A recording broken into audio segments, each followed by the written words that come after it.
اعوذ باللہ من الشیطان الرجیم بسم اللہ الرحمن الرحیم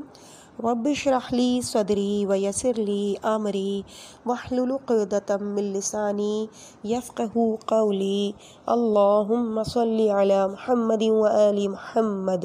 وعجل فرجہم۔ کاشانِ بصیرت کے انتہائی محترم اور معزز سامعین کرام، السلام علیکم ورحمۃ اللہ وبرکاتہ۔ امید ہے کہ آپ سب خیریت سے ہیں۔ پروردگار عالم کی دی ہوئی توفیق سے میں آپ کی ریڈر زہرا علی آپ کی خدمت میں ایک اور نئی کتاب کے ساتھ حاضر ہوں، جس کا نام ہے احتجاج تبریسی۔ اس کتاب کے مصنف ہیں ابو منصور احمد ابن علی ابن ابی طالب تبریسی از علماء اوائل قرن ششم، اور آج 21 نومبر سن 2022 ہے اور ہم اس کتاب کو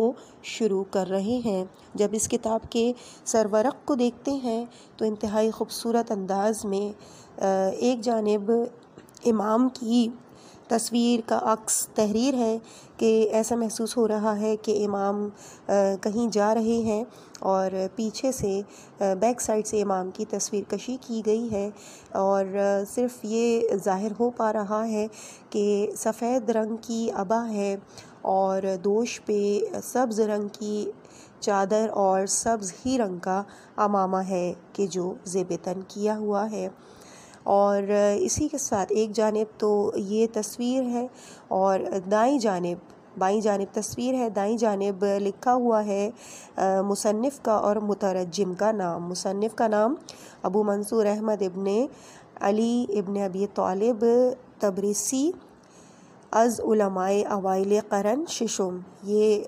گلابی رنگ سے تحریر ہے اور اس کے اوپر تحریر ہے مترجم کا نام جناب الحاج مولانا اشفاق حسین صاحب، اور اس کے نیچے بھی پرنٹ ہے، آئی تھنک کوئی تصویر ہے جس میں بہتی ہوئی ایک آبشار اور کچھ سبزہ دکھائی دے رہا ہے۔ اور پھر جب ہم دیکھتے ہیں تو نیچے کی جانب بڑی رائٹنگ میں احتجاج تبریسی یعنی کتاب کا نام لکھا ہوا ہے، اور اس کے نیچے حصہ اول اور دویم کی ہیڈنگ ہے۔ پھر نیچے دائیں جانب ناشر جو کہ ادارہ تحفظ حسینیت علیہم السلام ہے اور لاہور پاکستان میں واقع ہے، یہ تحریر ہے۔ سرورق کے بعد جب ہم اگلے پیج پہ آتے ہیں، اچھا یہ کتاب میں PDF سے ریڈ کر رہی ہوں، آپ کو یہ بتاتی چلوں، اور اس کتاب کے کل 360 صفحات یہاں موجود ہیں جو کہ حصہ اول اور حصہ دوم پر مشتمل ہیں۔ اچھا جب ہم اگلے صفحے پہ آتے ہیں، یعنی سرورق کے بعد جب ہم پہلا صفحہ کھولتے ہیں تو اس میں بسم اللہ الرحمن الرحیم کے بعد پھر کتاب کا نام تحریر ہے احتجاج تبریسی، اور پھر نیچے ابو منصور احمد ابن علی ابن ابی طالب تبریسی از علماء اوائل قرن ششم، اور پھر اس کے بعد حصہ اول اور دوم، اور نیچے مترجم کا نام جناب الحاج مولانا اشفاق حسین صاحب، اور اس کے بعد سب سے آخر میں پھر ناشر کا یعنی ادارہ تحفظ حسینیت علیہم السلام لاہور پاکستان۔ اچھا اس کے بعد پھر ہم اگلے صفحے پہ آتے ہیں جہاں پہ جملہ حقوق بحق ناشر محفوظ ہے، اور اس کے ساتھ تحریر ہے پہلی لائن میں نام کتاب جو کہ ہے احتجاج تبریسی، پھر مؤلف کا نام ابو منصور احمد اور اس جو کہ میں آپ کے سامنے بیان کر چکی ہوں، پھر مترجم کا نام وہ بھی بیان کر چکی ہوں، اور اس کے بعد طبع اول جو کہ سن 2009 عیسوی میں شائع ہوئی، طبع اول، اور اس کے بعد لکھا ہوا ہے تعداد جو کہ 1000 ہے، ناشر جو کہ ادارہ تحفظ حسینیت لاہور ہے، اور ملنے کا پتہ تمام شیعہ بک اسٹالز پر دستیاب ہے۔ پھر اگلے صفحے پہ آ جائیں تو وہاں پہ بہت خوبصورت کیلیگرافی میں بسم اللہ الرحمن الرحیم لکھا ہوا ہے صرف، اور پھر اس سے اگلے صفحے پہ جب ہم آتے ہیں تو یہاں پہ انتصاب تحریر ہے اور لکھا ہوا ہے جو غالباً کتاب کا صفحہ نمبر 4 ہے۔ تحریر ہے کہ دنیا کے مظلوم ترین امام حضرت حسن مجتبی علیہ السلام کے نامی اور اہل بیت اطہار علیہم السلام کے شیدائی جد نامدار شہید جناب سجاد حسین مرحوم کے نام، جن کو دشمنوں نے 28 صفر 1357 ہجری بمطابق 1937 عیسوی کو حضرت رسول خدا صلی اللہ علیہ وآلہ وسلم اور حضرت کے سبط اکبر امام حضرت حسن مجتبیٰ علیہ السلام کے تابوت کی حفاظت کرتے ہوئے شہید کر دیا گیا تھا۔ اور نیچے تحریر ہے اشفاق حسین ابن مرتضیٰ حسین کربلائی سوز خان۔ پھر اگلے صفحے پہ صرف ہیڈنگ ہے احتجاج تبریزی حصہ اول، یعنی اب حصہ اول کا آغاز ہو رہا ہے۔ جیسا کہ میں نے آپ کو بتایا کہ اس کتاب کے کل 360 صفحات ہیں اور پیج نمبر 194 تک حصہ اول چلے گا اور اس کے بعد 195 سے حصہ دوم کا آغاز ہوگا۔ پھر صفحہ نمبر 6 پہ تحریر ہے کچھ کتاب کے بارے میں، اور یہ تحریر کیا ہے، نیچے بریکٹ میں ہے، زاہد علی جلال پوری ہندی۔ بسم اللہ الرحمن الرحیم، الحمد للہ رب العالمین، والصلاة والسلام علی محمد وآلہ الطاہرین۔ اسلام دلیل و برہان، علم و اتقان کا دین ہے۔ رسول خدا محمد مصطفیٰ صلی اللہ علیہ وآلہ وسلم اور حضرت کے اہل بیت دین اسلام کو ابلاغ کرنے والے خدا کے خاص نمائندے ہیں۔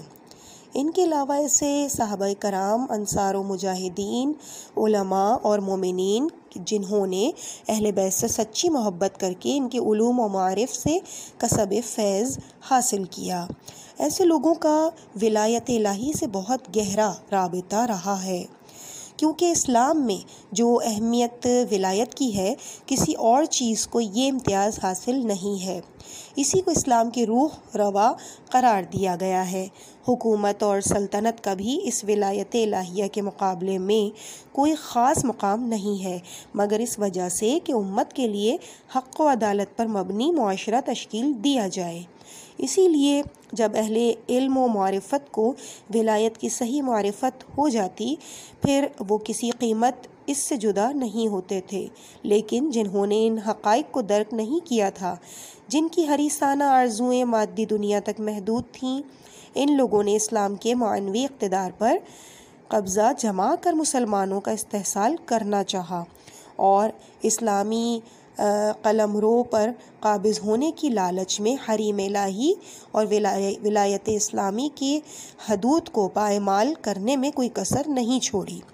اس میں بنیادی کردار ابو جہل، ابو سفیان اور ان کے پیروکاروں کا تھا، جو روز اول سے رسول اسلام کے سخت ترین دشمن تھے، جنہوں نے کفار اور مشرکین اور منافقین کا متحدہ محاذ بنایا، جس کی وجہ سے اسلام کو غیر تلافی نقصان اٹھانا پڑا تھا۔ صدر اسلام کے مخصوص مسلمانوں کے ساتھ رسول اکرم کے عزیز ترین افراد جناب حمزہ اور جناب جعفر طیار، جو حضرت کے قوت بازو تھے، شہید کر دیے گئے۔ مختصراً ابھی اسلام کے پھلنے پھولنے اور پنپنے کا وقت تھا۔ دشمن اسلام کو زبردست نقصان پہنچا کر خود اسلامی مسند پر قبضہ جمانے پر کمر بستہ ہو گئے، حالانکہ قرآن ان کی ملامت کر رہا تھا۔ سورہ آل عمران 3 سورہ، اس کی آیت نمبر 101۔ وَكَيْفَ تَكْفُرُونَ وَأَنْتُمْ، ترجمہ، کیوں کر تم لوگ کافر ہو جاؤ گے جبکہ تم پر آیات الہیہ کی تلاوت ہو رہی ہے اور تمہارے درمیان رسول موجود ہیں۔ اس سے صاف پتہ چلتا ہے کہ وجود رسول اور قرآن دونوں نجات کا سبب ہے، اور ان دونوں پر ایمان نہ رکھنا ہی کفر، گمراہی اور بدبختی کا سامان فراہم کرتا ہے۔ سورہ آل عمران کی آیت نمبر 144 میں ہے، محمد صلی اللہ علیہ وآلہ وسلم تو صرف ایک رسول ہیں جن سے پہلے بہت سے رسول گزر چکے ہیں، کیا اگر وہ انتقال کر جائیں یا قتل کر دیے جائیں تو تم الٹے پیروں جاہلیت کی طرف پلٹ جاؤ گے؟ جو بھی ایسا کرے گا اس سے خدا کو کوئی نقصان نہیں پہنچے گا اور خدا ان قریب شکر گزاروں کو ان کی جزا دے گا۔ اس آیت شریفہ کا خلاصہ یہ ہوا کہ یہاں استفہام حقیقی نہیں ہو سکتا، ورنہ سوال کرنے والے کا جہل لازم آئے گا، لہٰذا یہ استفہام تو انکاری ہوگا، یہ استفہام تو بیخی یا انکاری ہوگا، اور آیت شریفہ میں صحابہ یقینی طور پر مخاطب ہیں جو حضرت کی رحلت کے بعد دین سے پھر گئے اور دور جاہلیت کی طرف پلٹ گئے۔ انقلبتم کا لفظ اب یہاں پہ عربی کی مثال دی ہوئی ہے جو کہ آیت شریفہ ہے سورہ آل عمران کی آیت نمبر 144۔ انقلبتم لفظ ماضی ہے تاکہ تحقیق یقینی ہو جائے، واضح رہے کہ صحابہ توحید و نبوت اور معاد سے نہیں پھرے تھے، بلکہ جس چیز سے پھر گئے تھے وہ امامت تھی، کیونکہ پیغمبر اسلام کے بعد امامت کے علاوہ کوئی ایسا خاص مورد یا حادثہ وغیرہ پیش نہیں آیا تھا کہ جس کو ترک کرنے سے اسلام سے پھر جاتے۔ اس کا مطلب امامت سے پلٹ جانا اصول کو چھوڑنے کے مترادف ہے۔ آیت یہ بھی بتا رہی ہے کہ جس طرح جناب موسیٰ کی عدم موجودگی میں بنی اسرائیل کے لوگ مرتد ہو گئے تھے اور جناب ہارون کو چھوڑ کر سامری کی پیروی اور گوسالہ کی پرستش ہونے لگی تھی، اسی طرح بعد از رسول علی ابن ابی طالب کو چھوڑ کر دوسروں کی پیروی کر لی گئی۔ علاوہ بری سورہ توبہ جو کہ 9واں سورہ ہے، اس کی آیت نمبر 101 آیت تحریر ہے، اس کے ساتھ اس کا ترجمہ کچھ اس طرح سے ہے: اے میرے رسول، جو کچھ منافقین تمہارے اطراف اور کچھ اہل مدینہ میں سے ایسے ہیں جو اپنے نفاق پر اڑے ہوئے ہیں، آپ ان کو نہیں جانتے، ہم انہیں اچھی طرح جانتے ہیں۔ ان قریب ان کو دوہرا عذاب کریں گے، اس کے بعد وہ عذاب عظیم کی طرف بھیجے جائیں گے۔ پیغمبر اسلام سے منافقین کی مخالفت کی ایک خاص وجہ یہ ہوئی کہ صدر اسلام میں بہت سے قریش علی ابن ابی طالب کے ہاتھوں واصل جہنم ہوئے تھے، جنہوں نے ہرگز دل سے اسلام قبول نہیں کیا تھا، وہ تو پیغمبر اسلام کے ساتھ ہو گئے تھے۔ یہ لوگ علی ابن ابی طالب کے زیر ولایت نہیں آنا چاہتے تھے۔ طلحہ و زبیر اور سعد ابن ابی وقاص وغیرہ نے بھی رسول اللہ کے ساتھ جنگوں میں شرکت کی تھی، اس لیے خلافت کے لیے نامزد نہیں کیا گیا تھا۔ اب ابو بکر نے چونکہ جنگ میں شرکت نہیں کی تھی اور خاندانی اعتبار سے مالدار تھے، عمر اور عثمان کا بھی قریش کے ساتھ کوئی جنگ و اختلاف نہیں تھا، لہٰذا قریش کی ان سے کوئی کینہ و عداوت نہ تھی۔ چنانچہ قریش نے یہ خاکہ حیات حضور اکرم ہی سے ترمیم کر رکھا تھا کہ خلافت کا نقشہ ہی مسخ کر ڈالا جائے۔ قرآن کی پیشن گوئی کے مطابق حضرت کی آنکھ بند ہوتے ہی لوگ جاہلیت کی طرف پلٹ گئے۔ مسلمانوں پر ایذا اور اذیت، خاص طور سے اہل بیت رسول پر مصائب کے پہاڑ ڈھائے گئے کہ کبھی بھی ایسا ظلم و ستم زمین و آسمان نے نہیں دیکھا ہوگا۔ اس وقت کے سیاہ کرتوتوں سے اوراق تاریخ پر ہیں۔ سورہ بقرہ جو کہ دوسرا سورہ ہے، اس کی آیت نمبر 217 میں کچھ اس طرح سے تحریر ہے، ترجمہ: جو بھی اپنے دین سے پلٹ جائے گا اور کفر کی حالت میں مر جائے گا، اس کے سارے اعمال برباد ہو جائیں گے اور وہ جہنمی ہوگا، وہی ہمیشہ رہے گا۔ بعد رسول بڑے نامور اور اصحاب مرتد ہو گئے۔ اس سیاہ عہد کا مورخین نے بہت کم ذکر کیا ہے۔ اسلامی ممالک میں بھی اجنبیوں کے تحت تاثیر حکمرانوں نے ان ظلم و زیادتی پر کتمان نمائی کی ہے۔ اگرچہ جوان اور غیر متعصب پڑھا لکھا طبقہ خاص طور سے ان حساس موقعیت کا جائزہ لینا چاہتا ہے، وہ اس تلاش میں ہے کہ کیوں کر اہل بیت رسول علی ابن ابی طالب اور ان کی اولاد پر اس طرح کے ظلم روا رکھے گئے اور ان کی حق تلفی ہوئی۔ امام علی پر کتنا ظلم و ستم ہوا کہ یہ جملہ کہنا پڑا جو جناب ہارون نے جناب موسیٰ کے جواب میں کہا تھا، یعنی سورہ اعراف کی آیت نمبر 150 میں ہے، یا رسول اللہ، قوم نے مجھے کمزور بنا دیا تھا اور قریب تھا کہ مجھے قتل کر دے۔ نیچے بریکٹ میں تحریر ہے کہ اس سے متعلق روایت کمال الدین کی جلد نمبر 1 صفحہ نمبر 262، اعمالی شیخ طوسی جلد نمبر 1 صفحہ نمبر 154، جلد نمبر 2 صفحہ نمبر 219، ارشاد القلوب جلد نمبر 2 صفحہ نمبر 419، بہار الانوار جلد نمبر 28 صفحہ نمبر 54 اور حاشیہ نمبر 22 میں ملاحظہ کر سکتے ہیں۔ اس کے بعد تحریر ہے کہ رسول اللہ صلی اللہ علیہ وآلہ وسلم نے اپنی حیات مبارکہ میں امام علی علیہ السلام سے فرمایا تھا، اے علی، تم میرے بعد بہت جلد قریش اور ان کے متحدوں سے ظلم اور سختی دیکھو گے۔ اگر ساتھی ملیں تو ان سے جہاد اور مخالفین سے جنگ کرنا، اور اگر یار و مددگار نہ مل سکے تو صبر کر کے اپنا ہاتھ سمیٹ لینا اور خود کو ہلاکت میں نہ ڈالنا۔ اے علی، تمہاری مجھ سے وہی نسبت ہے جو ہارون کو موسیٰ سے ہے۔ اہل بیت علیہ السلام کے فضائل کسی پر پوشیدہ نہ تھے۔ جب حضرت زہرا سلام اللہ علیہا نے پوچھا، بابا جان، ہم اہل بیت کے کیا فضائل و مراتب ہیں؟ رسول صلی اللہ علیہ وآلہ وسلم نے فرمایا، میرا بھائی علی میری امت سے افضل ہے، ان کے بعد حمزہ و جعفر بہتر ہیں، اور تم فاطمہ اور دونوں فرزند حسن و حسین میرے نواسے، اور حسین کی طرف اشارہ کر کے کہا، اس کے فرزندوں سے مہدی جو اسی حسین سے ہوں گے، مہدی سے پہلے والا اس سے افضل ہے، کیونکہ پہلے والا بعد والے کا بھی امام ہے اور اس کے بعد کے ان کے وصی و جانشین ہیں۔ ہمارا تعلق ایسے خاندانوں سے ہے کہ خداوند عالم نے ہمارے لیے آخرت کو دنیا پر ترجیح دی ہے۔ امام علی علیہ السلام کی مظلومیت کے متعلق ہے کہ رسول نے فاطمہ، علی اور ان کے دونوں فرزندوں پر نظر ڈالی اور سلمان سے فرمایا، اے سلمان، خدا کو گواہ بناتا ہوں کہ میں ان لوگوں سے جنگ کروں گا جو میرے اہل بیت سے جنگ کریں گے یا جنگ کا ارادہ رکھتے ہوں گے، اور ایسے لوگوں سے جو ان سے صلح و آشتی رکھتے ہوں گے ان سے صلح و آشتی رکھوں گا۔ جان لو یہ بہشت میں میرے ہمراہ ہوں گے۔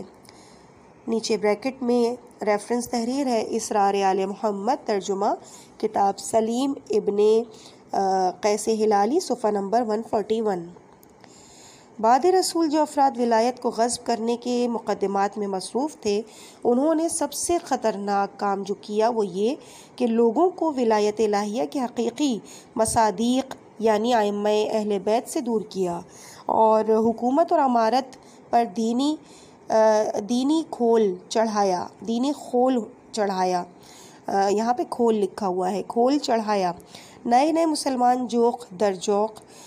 جو اسلام سے ملحق اور مشرف ہو رہے تھے، انہیں اصل مقاصد پر ثابت قدمی کی بجائے انحراف، اختلاف، جنگ و جدل کے ناگوار حالات میں الجھائے رکھا، کفر و شرک کے معنی میں شک و شبہ ایجاد کیے، اور جس کے مقابلے میں اہل بیت رسول کو معاشرے کی اصلاح و ہدایت کی خاطر بڑی سنگین قربانیاں دینی پڑیں۔ بنی نوع بشر کی ہدایت کے ساتھ اپنی اہلیت، صداقت اور اپنے حق کا مطالبہ کرنے اور حق نہ ملنے پر حضرت امیر المومنین علی بن ابی طالب نے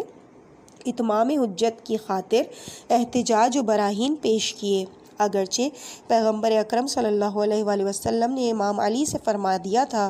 اے علی، اگر امر حکومت و خلافت میں جنگ و جدل اور خون ریزی کی نوبت پہنچنے والی ہو تو تم ایسے وقت میں سکوت اختیار کر لینا۔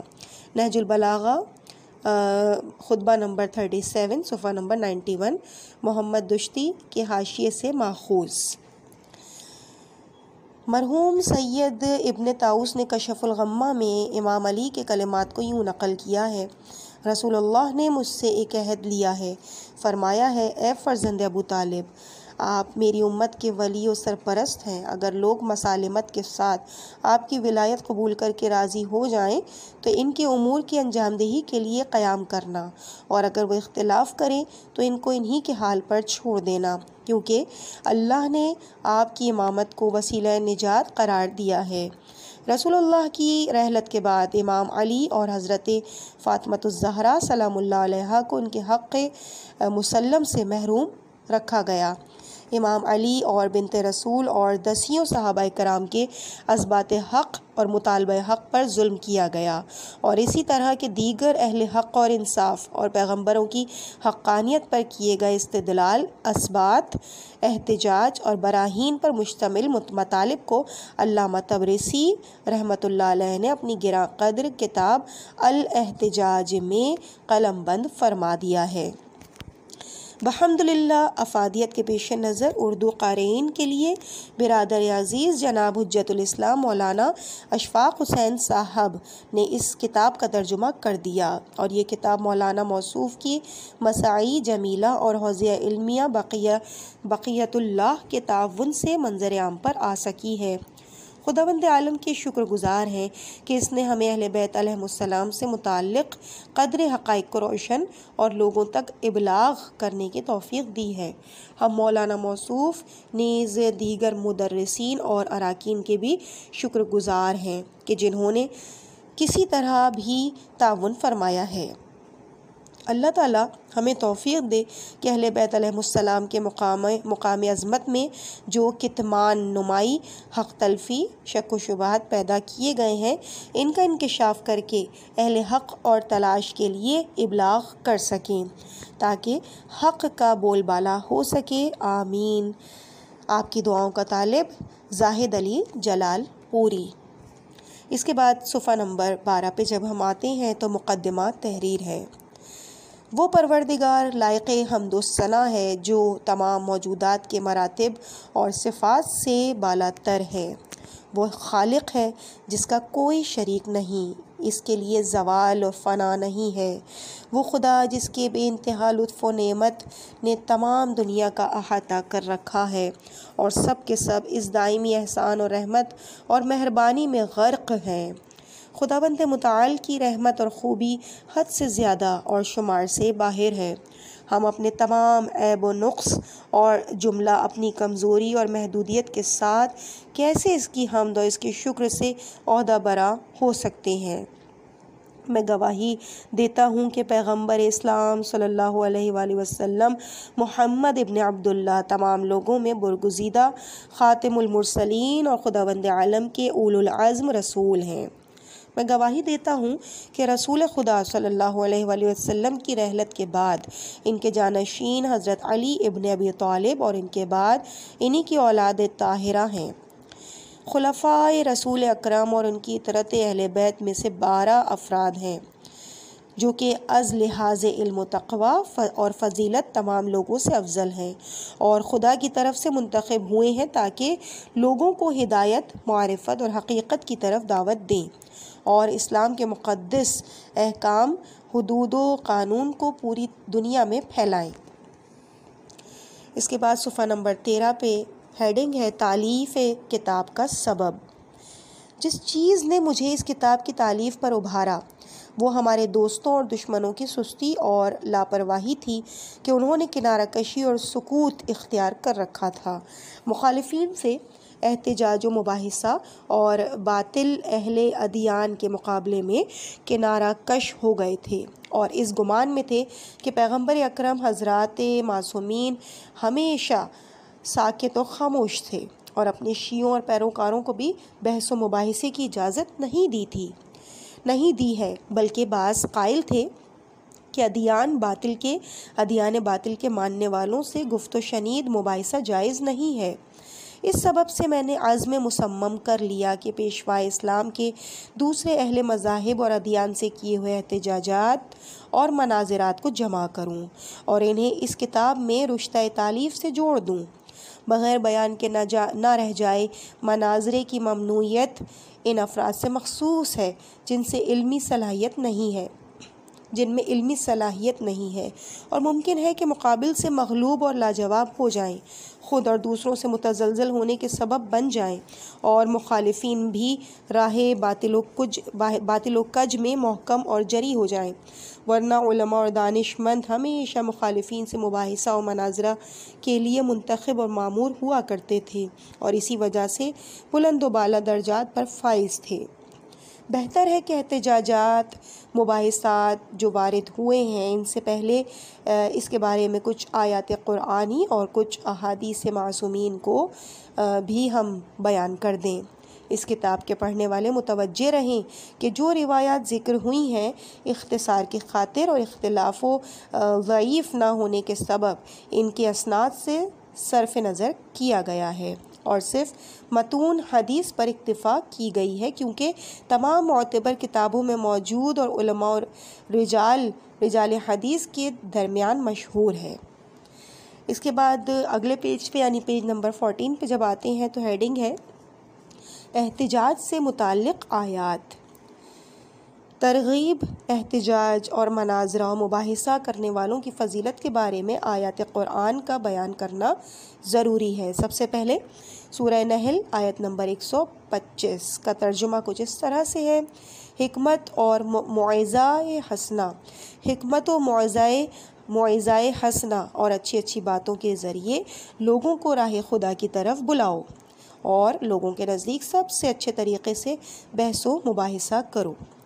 اس کے بعد سورہ عنکبوت آیت نمبر 46، تم اہل کتاب سے بحث و مباحثہ نہ کرو مگر احسن اور عمدہ طریقے سے۔ سورہ بقرہ کی آیت نمبر 258 کا ترجمہ ہے کہ کیا تم نے ابراہیم علیہ السلام کو اپنے پروردگار کے بارے میں احتجاج و مباحثہ کرتے نہیں دیکھا؟ سورہ انعام کی آیت نمبر 75 اور 83 کچھ اس طرح سے ہے، یہ وہ دلیل و برہان ہے جسے ہم نے دشمن پر غلبہ و مقابلے کے لیے ابراہیم کو عطا کی۔ اس آیت میں حضرت ابراہیم کے اس مناظرے کا ذکر ہے جو انہوں نے چاند، سورج اور ستاروں کے پوجنے والوں کے مقابل بیان کیا تھا اور اس کا اظہار کیا تھا کہ طلوع و غروب کرنے والے مکان اور جگہ بدلنے والے اور محل حوادث والے عبادت اور پرستش کے لائق نہیں ہیں اور وہ ایسے ہیں جو متغیر ہیں، محتاج و حادث ہیں اور اس کے ایک دوسرے مبدا کے نیاز مند ہیں۔ دوسری آیت بھی اس موضوع میں وارد ہوئی جسے ہم آنے والی بحث میں بیان کریں گے۔ رسول خدا صلی اللہ علیہ وآلہ وسلم نے فرمایا کہ ہم نے دین خدا میں احتجاج و مباحثے سے کنارہ کشی نہیں کی ہے اور 70 انبیاء کی زبان اور روش میں مخالفین کے ساتھ قانون خدا کے مطابق مناظرہ اور مباحثہ کے لیے حاضر ہیں۔ پیج نمبر 15 ہیڈنگ ہے اہل علم و دانش کے فضائل۔ علماء و دانش مندوں کی فضیلت، تبلیغ و تعلیم اور ہدایت کی اہمیت کے بارے میں کثرت سے احادیث وارد ہوئی ہیں۔ ہم یہاں کچھ حصہ بیان کرتے ہیں۔ حدیث نمبر 1، مجھ سے بیان کیا ابو جعفر مہدی ابن ابی حرب حسینی مرعشی نے، ان سے ابو عبداللہ ابن جعفر ابن محمد ابن احمد نے، ان سے ان کے والد نے، ان سے ابو جعفر محمد ابن علی ابن الحسین ابن بابویہ قمی نے، ان سے ابو الحسن محمد ابن قاسم مفسر استر آبادی اور ان سے ابو یعقوب یوسف ابن محمد اور ابو الحسن علی ابن محمد نے۔ انہوں نے امام حسن عسکری علیہ السلام سے اور آپ نے اپنے آباء و اجداد سے کہ پیغمبر اسلام صلی اللہ علیہ وآلہ وسلم نے فرمایا، بغیر ماں باپ کے یتیم سے بڑا یتیم وہ ہے جو اپنے امام زمانہ تک نہ پہنچ سکے اور احکام دین و وظائف الہی کے جاننے میں حیران اور پریشان ہو، بریکٹ میں ہے ہماری امت کے علماء میں سے، جو ان کی ہدایت اور تعلیم و تربیت کرے اور وہ روز قیامت ہمارے ساتھ محشور ہوں گے اور وہ ایک خاص بلند درجے کے مالک ہوں گے۔ حدیث نمبر 2، اسناد گزشتہ حضرت علی علیہ السلام فرماتے ہیں، ہمارے پیروکاروں میں جو بھی احکام اسلام سے باخبر ہو اور وہ جاہل و نادان لوگوں کو جہالت کی ظلمت سے علم کی روشنی کی طرف ہدایت کرے تو وہ روز محشر ایک ایسا تاج اور لباس پہن کر چلے گا کہ اس کے تاج کا نور عرصہ محشر کو روشن کر دے گا، اور اس کے لباس سے ایک تار کی قیمت دنیا کی قیمت سے زیادہ ہوگی۔ جس کے بعد آواز آئے گی، اے بندگان خدا، یہ علماء آل محمد کے شاگرد ہیں، جس نے اس کے نور علم سے دنیا میں استفادہ کیا ہے، آج بھی وہ اس کی نورانیت سے فائدہ اٹھائے، محشر کی تاریکی و پریشانی سے نجات حاصل کرے اور جنت کی طرف جائے۔ بس جس نے بھی دنیا میں اس کے علم سے استفادہ کیا ہے وہ اس کی نورانیت سے متوسل اور مستفید ہوگا۔ پیج نمبر 16 پہ حدیث نمبر 3۔ اسناد گزشتہ امام حسین علیہ السلام کا فرمان ہے، یتیمان آل محمد کی تعلیم و تربیت کرنے والے اس شخص پر فضیلت و برتری رکھتے ہیں جو بغیر ماں باپ کے یتیم کی معاشی و سماجی کفالت کرتے ہیں، اور ایسے ہیں جیسے آفتاب کو تمام ستاروں پر فضیلت ہے۔ حدیث نمبر 4۔ اسناد گزشتہ امام حسین علیہ السلام سے نقل کرتے ہیں، جس نے ہمارے یتیموں سے کسی ایک کی سرپرستی کی اور اپنے علم و دانش سے اس کی ہدایت کی تو خدا روز قیامت خطاب فرمائے گا، اے میرے بندے، تم نے اپنے برادر مومن سے یہ مٹا ہوا ہے، اپنے برادر مومن سے نیکی کی اور نیکی و احسان کرنے کا میں تم سے زیادہ سزاوار و مستحق ہوں۔ پھر ملائکہ سے فرمائے گا کہ میرے اس بندہ صالح کے لیے اس کے ہر تعلیم دیے ہوئے لفظ کے عوض جنت میں 1000 قصر تیار کرو، اور اس قصر کے شایع نشان جو چیزیں ہوں اسے بھی آمادہ کرو۔ حدیث نمبر 5۔ امام محمد باقر علیہ السلام کا بیان ہے، ایک عالم اس شخص کی طرح ہے جس کے ہاتھ میں چراغ ہو اور اس کی روشنی سے لوگ فائدہ اٹھاتے ہوں اور شکریہ ادا کرتے ہیں۔ فرق یہ ہے کہ عالم کے ہاتھ میں چراغ معرفت اور شمع ہدایت ہے، جس کے ذریعے وہ جاہل افراد کو جہالت اور ظلمت کی سرگردانی اور تاریکی سے نجات دلاتا ہے، نتیجے میں وہ دوزخ کی آگ سے نجات پاتا ہے۔ خدا نجات پانے والوں کے ہر بال کے بدلے میں اس عالم کو خیر و بہتر عطا کرے گا، اور وہ ایسا عوض جو خانہ کعبہ میں 1,00,000 رکعت نماز ادا کرنے کے بدلے سے بہتر ہوگا۔ حدیث نمبر 6۔ اسناد گزشتہ امام جعفر صادق علیہ السلام نے فرمایا، ہمارے شیعہ علماء ہمیشہ دشمنوں کی سرحدوں کی طاق میں رہتے ہیں اور مخالفین کے رخنہ و تجاوز کو روکتے ہیں۔ علماء حق اور حقیقت ہمیشہ عاجز و ضعیف اشخاص کو شیطان اور اس کے لشکر کے شر سے محفوظ رکھتے ہیں اور دشمنان دین کے دست تسلط کو قطع کر دیتے ہیں۔ پرہیزگار و بیدار علماء پیش خدا ان لوگوں سے افضل و برتر ہیں جو ظاہری و ملی دشمن کے مقابلے مشغول جہاد و مبارزہ ہیں، کیونکہ یہ جسم ظاہری سے دفاع کرتے ہیں اور علماء قلب و جگر سے۔ حدیث نمبر 7۔ اسناد گزشتہ امام موسیٰ کاظم علیہ السلام نے فرمایا، جو فقیہ ہمیشہ جاہل و محتاج افراد کی دستگیری کر کے انہیں مذہب کے حقائق و معارف و اصول کی ہدایت کرتے ہیں، وہ ابلیس کے لیے 1000 عابد سے زیادہ گراں و سخت ہے، کیونکہ عابد کا مقصد صرف اپنے کو نجات دینا ہے، لیکن مرد فقیہ ہزاروں مردوں اور عورتوں کو شیطانی وسوسوں اور ان کی گمراہی اور ہیلہ بازی سے نجات دیتا ہے۔ اس سبب سے ایک فقیہ خدا کے نزدیک 1000 عابد سے بہتر و برتر ہوتا ہے۔ حدیث نمبر 8۔ اسناد گزشتہ امام رضا علیہ السلام سے منقول ہے، روز قیامت پروردگار عالم مرد عابد کو آواز دے گا، تم کتنے اچھے ہو کہ ہمیشہ اپنی اصلاح اور اپنے تزکیہ نفس میں مصروف رہے اور اس جہان کے لیے توشہ و ذخیرہ فراہم کرتے رہے، جنت میں تمہارے لیے یہ جگہ ہے۔ لیکن وہ فقیہ جو مسلسل بیچارہ و ضعیف لوگوں کی ہدایت و نجات کی کوشش کرتا رہا ہے، روز قیامت اسے خطاب کیا جائے گا، اے وہ جس نے یتیمان آل محمد کی کفالت کی ہے اور شب و روز دوستان اہل بیت کی تعلیم و تربیت میں محنت کی ہے، اپنی جگہ کھڑے ہو کر لوگوں کی شفاعت کرو۔ بس فقیہ بہت سے افراد کا انتخاب کر کے اپنے تربیت یافتہ ہزاروں لوگوں کی شفاعت کرے گا۔ عابد و فقیہ کے درمیان یہ فرق ہے۔ حدیث نمبر 9۔ اسناد گزشتہ امام محمد تقی علیہ السلام سے روایت ہے، جو یتیمان آل محمد کی خلاصی و نجات کے لیے محنت و مشقت برداشت کرے، انہیں حیرت و ضلالت سے نجات دے، مخالفین کے باطل اور غلط وسوسے اور خیالات کو قطع کرے، دلیل و برہان کے ذریعے دشمنان دین کی بیہودہ باتوں کو رد کرے، تو وہ تمام لوگوں کی نسبت ایسے ہی افضل ہے جیسے زمین کی نسبت آسمان برتر ہے، یا آسمان کی نسبت عرش اور کرسی، یا آسمان کے بہت چھوٹے ستارے کی نسبت 14ویں کا چاند افضل ہے۔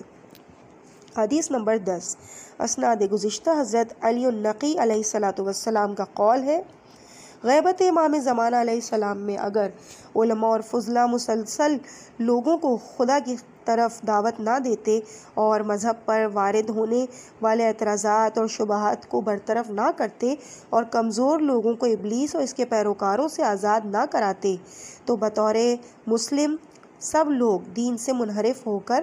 گمراہ اور مرتد ہو جاتے۔ پس علماء بندگان خدا کے کمزور و متزلزل دلوں کو ہر طرح کے اضطراب سے پریشانی سے بچاتے رہتے ہیں، جیسے ناخدا سمندر کے پرخطر اور خوفناک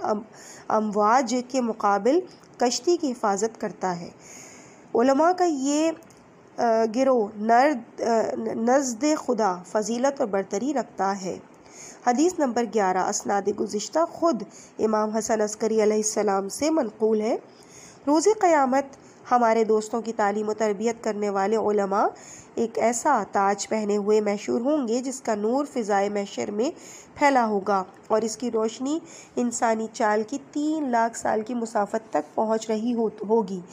پس جس نے بھی ان کے علوم سے استفادہ کیا، ان کی رہنمائی کے سبب کج و تاریک راستوں سے نجات پائی ہے، وہ ان کے انوار کے کسی شعاع سے متمسک ہو جائے گا اور بہشت میں اپنے اساتذہ کے ساتھ اپنے معین اور مناسب مقام پر نزول و قیام کرے گا۔ اور ان انوار کی شعائیں جب ہمارے دشمنوں اور مخالفین پر پڑیں گی تو وہ گونگے اور بہرے ہو جائیں گے اور انہیں جہنم کی طرف کھینچ کر لے جایا جائے گا۔ حدیث نمبر 12۔ اسناد گزشتہ امام حسن عسکری علیہ السلام، ہم آل محمد کے کچھ دوست ناچیز و فقیر ہیں، اس سے مراد وہ اشخاص ہیں جو ہمارے دشمنوں کے مقابلے کمزور اور عاجز ہیں اور مخالفین کے اعتراض اور لعن و طعن کا نشانہ بنتے ہیں۔ پس ان فقراء کی امداد و نصرت کرنا عام فقراء کی مدد سے بہتر اور افضل ہے۔ جس نے اس گروہ کی دستگیری کی اور دشمن کے مقابلے میں علم و برہان کے اسلحے سے ان کو تقویت پہنچائی، ان کے فقر و ضعف کو برطرف کیا، دشمنوں پر غالب اور مسلط کر دیا، تو خداوند عالم ان کو ہمیشہ ان کے دشمنوں کے مقابلے میں غالب و قاہر رکھے گا اور ان کے دشمنوں پر ضعف و عجز کو غالب اور قابض بنا دے گا۔ حدیث نمبر 13۔ پھر آپ ہی نے فرمایا کہ حضرت علی علیہ السلام فرماتے ہیں، جس نے علم و معرفت کے کمزور شخص کو قوی اور مضبوط بنا کر مخالف اور دشمن کے مقابلے میں غالب کر دیا، اسے خداوند عالم قبر کے سوال و جواب کے وقت تلقین کرے گا کہ کہو اللہ میرا پروردگار ہے، محمد صلی اللہ علیہ وآلہ وسلم اس کے رسول ہیں، علی ابن ابی طالب خلیفہ رسول ہیں، کعبہ میرا قبلہ ہے، قرآن کتاب آسمانی اور وسیلہ سعادت و خوش بختی ہے، با ایمان لوگ میرے بھائی ہیں۔ پھر خدا کی طرف سے اعلان ہوگا کہ میرے بندے نے حق کا اظہار کیا اور اپنے صحیح اعتقاد کو بیان کیا، اب اسے بہشت کے بلند مقامات پر ساکن کر دو۔ اسی وقت اس کی قبر جنت کے ایک خوبصورت باغ میں تبدیل ہو جائے گی۔ حدیث نمبر 14۔ آپ خود فرماتے ہیں کہ مختلف مسلک و عقیدہ رکھنے والی 2 عورتیں نزع کرتی ہوئی حضرت فاطمہ الزہرا سلام اللہ علیہا کے پاس آئیں اور دونوں نے اپنے اعتقاد کا اظہار کیا۔ صحیح عقیدہ رکھنے والی عورت کے مقصد کے مطابق آپ نے دلیل اور برہان دے کر دوسری عورت کو مغلوب کر دیا۔ مومنہ عورت بہت خوش اور خرم ہوئی۔ آپ نے فرمایا حق کے غلبے کے سبب ملائکہ کی فرحت و خوشی تم سے کہیں زیادہ ہے، اور شیطان اور اس کے شاگردوں کا حزن و غم اس عورت کے اندوہ اور ملال سے بہتر ہے۔ خدا فرشتوں کو حکم دیتا ہے کہ اس عمل یعنی نصرت حق اور ابطال باطل کی خاطر حضرت زہرا کے لیے پہلے سے آمادہ شدہ درجات کے مقابلے دوسرے ہزار درجات اور مکانات تیار کرو، اور میرے بندوں میں سے جو بھی مخالفین حق پر غلبہ و تسلط کا سبب بنتا ہے اس کے لیے اس قانون اور طریقے کو جاری اور قائم رکھو۔ حدیث نمبر 15۔ اسناد گزشتہ امام علیہ السلام سے نقل کیا گیا کہ آپ کے پاس کوئی شخص کچھ ہدیہ اور تحفہ لے کر آیا۔ حضرت نے فرمایا ان دونوں میں سے تمہارے نزدیک کون زیادہ بہتر و پسندیدہ ہے؟ اس ہدیے کے عوض تمہیں ہدیے کا 20 برابر دے دوں، یا ایسے مضامین اور مطالب کو بیان کروں کہ تم فلاں گمراہ شخص پر غالب آ جاؤ، اور کچھ سادہ لو اور بے خبر افراد کو ان کی کج روی اور بری تبلیغات سے نجات دلاؤ۔ اس کے علاوہ اگر تم نے حسن انتخاب کے ساتھ ان دونوں میں سے افضل اور بہترین کا انتخاب کیا تو تمہارے لیے دونوں چیزیں حاضر ہیں، اور اگر تم نے مفضول کو اختیار کیا تو افضل کی تعین میں غلطی کی تو ان دونوں میں سے کسی ایک کا تم کو اختیار ہوگا۔ اس شخص نے کہا کہ کیا دشمن دین کو مغلوب کرنے اور لوگوں کو شر و برائیوں سے نجات دینے کا اجر و ثواب 20,000 درہم کی قیمت کے مساوی و برابر ہو سکتا ہے؟ آپ نے فرمایا بالکل نہیں، بلکہ اس عمل کی قیمت ساری دنیا کی قیمت سے 1000 گنا زیادہ ہے۔ اس شخص نے جواب دیا پھر کیسے ممکن ہے کہ میں بے قیمت اور پست تر چیز کا انتخاب کر لوں اور جو چیز باقیمت ہو اس سے صرف نظر کر لوں؟ امام نے فرمایا تو تم پھر اپنے انتخاب میں سچے اور کامیاب نکلے، لو یہ 20,000 درہم ہم تمہیں دے رہے ہیں اور مضمون اور مطلب کی بھی تعلیم دیتا ہوں۔ پھر وہ شخص اپنے وطن واپس گیا اور مخالف سے مباحثہ کر کے اسے مغلوب اور خاموش کر دیا۔ اس واقعے کی اطلاع امام علیہ السلام تک پہنچی۔ پھر جب اس سے ملاقات ہوئی تو آپ نے فرمایا کسی نے بھی اپنے کاروبار اور کسب میں تمہاری طرح فائدہ نہ اٹھایا، تم نے وہ کام کیا جس کے سبب خدا تم سے خوش ہے۔ پیغمبر خدا تجھے دوست رکھتے ہیں اور اس کے پاک و پاکیزہ اہل بیت، ملائکہ مقربین اور مومنین بھی۔ تم مومن اور کافر کے برابر اور دنیاوی فائدے کے 1000 گنا بھی زیادہ تم نے اس عمل سے فائدہ اٹھایا ہے، تمہیں یہ نعمت مبارک ہو۔ حدیث نمبر 16۔ اسناد گزشتہ امام حسن عسکری علیہ السلام نے امام صادق علیہ السلام سے نقل فرمایا جو شخص ہمارے مخالفین کو مغلوب اور لاجواب کرنے کے لیے قدم اٹھائے، ہمارے کمزور دوستوں کو ان کے شر سے بچائے، ان دشمنوں کو شکست دینے اور ان کی کمزوریوں اور عیوب کو ظاہر کرنے میں ہماری حمایت کرے اور پیغمبر خدا اور ان کی آل پاک کی تعظیم و تکریم کرے، تو خداوند عالم بہشت کے ملائکہ کو حکم دیتا ہے کہ اس کے لیے جنت میں مخصوص عمارتوں اور خاص قصروں کو بناؤ، اور دشمنان خدا سے احتجاج کے ہر کلام اور جملے کے مطابق کچھ صاحب قدرت اور قوت ملائکہ اس کے امور کی انجام دہی اور اس کے محلوں کے بنانے میں مدد کرتے ہیں۔ اس کے لیے اتنی نعمت اور مکان قصر تیار ہوتے ہیں کہ جس کی مقدار خدا کے علاوہ کسی کو بھی نہیں معلوم۔ حدیث نمبر 17۔ حضرت امام حسن عسکری علیہ السلام نے امام رضا علیہ السلام سے نقل فرمایا جو عالم اپنے فقر و احتیاج اور ذلت کے ایام کے لیے جو بہترین زاد راہ ذخیرہ کرتا ہے اور دوسری دنیا اور آخرت میں جو بہترین عمل اس کے کام آئے گا وہ یہ ہے کہ اس نے ہمارے عاجز و کمزور دوستوں کی دستگیری کی ہے، اس نے انہیں ہمارے دشمنوں کے چنگل سے نجات دلائی ہے اور مخالفین کی غلط باتوں اور باطل تبلیغات کا جواب دیا ہے۔ یہ شخص جب قبر سے اٹھے گا تو ملائکہ کی صفوں کا مشاہدہ کرے گا جو اس کی قبر سے بہشت کی منزل معین تک لگی ہوگی، اور اپنے پروں پر بلند کر کے جنت کی مخصوص منزل تک پہنچائیں گے، پھر کہیں گے مبارک ہو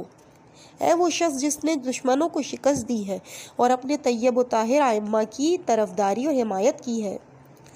حدیث نمبر 18۔ اسناد امام حسن عسکری علیہ السلام سے نقل ہوا، آپ کے چند اصحاب اور دوست نے آپ کے پاس حاضر ہو کر کہا کہ ہمارا پڑوسی آپ اہل بیت کا مخالف اور دشمن ہے، جو ہمیشہ ہمیں اذیت دیتا ہے اور خلفائے ثلاثہ کے علی بن ابی طالب پر افضل ہونے پر دلائل پیش کرتا ہے، جس کے جواب میں ہم عاجز ہیں۔ امام نے فرمایا، میں تمہارے ساتھ ایک باخبر اور عالم شخص کو بھیجتا ہوں تاکہ وہ صحیح اور ضروری جواب دے اور ان کے دلائل اور باطل اور بیکار کر دے۔ اس کے بعد امام نے ایک شخص سے کہا، ان مخالفین کے پاس جاؤ، اس کی باتوں کو سنو، جب وہ تم سے جواب کے طالب ہوں اور اگر ان کی باتوں کو باطل اور ان کے اعتقاد کو بیکار کر سکتے ہو تو اس کا جواب دو اور بالکل ساکت کر دو۔ وہ شخص اپنی جگہ سے اٹھا اور ان کے ساتھ دشمنوں کی نشست میں حاضر ہوا۔ مخالفین بحث و گفتگو میں مصروف تھے۔ پھر انہوں نے اس شخص کی طرف اشارہ کرتے ہوئے اپنی باتوں کی تصدیق اور موافقت چاہی۔ محب امام نے بات شروع کی اور ان کی باتوں کو باطل کیا اور ان کے عقائد کے فاسد ہونے کو ایسے ثابت کیا کہ وہ سب کے سب اپنی جگہ ٹھنڈے پڑ گئے اور وہ ہمسایہ مخالف اتنا پرمردہ اور پریشان ہوا کہ جیسے آسمان اور زمین کے درمیان معلق ہو گیا ہو۔ اصحاب و دوستان امام بے انتہا مسرور اور خوشحال ہوئے اور اتنا ہی مخالفین اور دشمنان محزون اور مغموم ہوئے۔ جب امام کے پاس واپس ہوئے تو آپ نے فرمایا، دشمنان خدا کے مغلوب ہونے اور ان کے شکست کھانے کے سبب اہل آسمان تم سے زیادہ خوشحال ہوئے اور شیطان اور اس کے اصحاب مخالفین سے کئی گنا زیادہ رنجیدہ اور پریشان ہوئے ہیں۔ آسمان اور عرش اور کرسی کے فرشتوں نے اس مرد غالب کے لیے خدا سے رحمت اور مغفرت طلب کی ہے اور خدا نے بھی ان کی دعا قبول کر لی ہے، اور ایسی ہی ان مغلوب اور مقہور شخص کے لیے لعن و نفرین کی ہے، خدا نے اسے بھی قبول کر لیا ہے۔ عزیز سامعین کرام، اس مقام پہ ہم اس کتاب الاحتجاج کے پہلے حصے کو یہیں پر روکتے ہیں، اور یہ صفحہ ہے صفحہ نمبر 22۔ انشاءاللہ اس کے بعد پیج نمبر 23 سے آغاز ہوگا، ہیڈنگ ہوگی احتجاج رسول اکرم صلی اللہ علیہ وآلہ وسلم۔ انشاءاللہ پارٹ 2 میں آپ سے ملاقات ہوگی۔ مجھے اپنی دعاؤں میں یاد رکھیے گا۔ والسلام علیکم ورحمۃ اللہ وبرکاتہ۔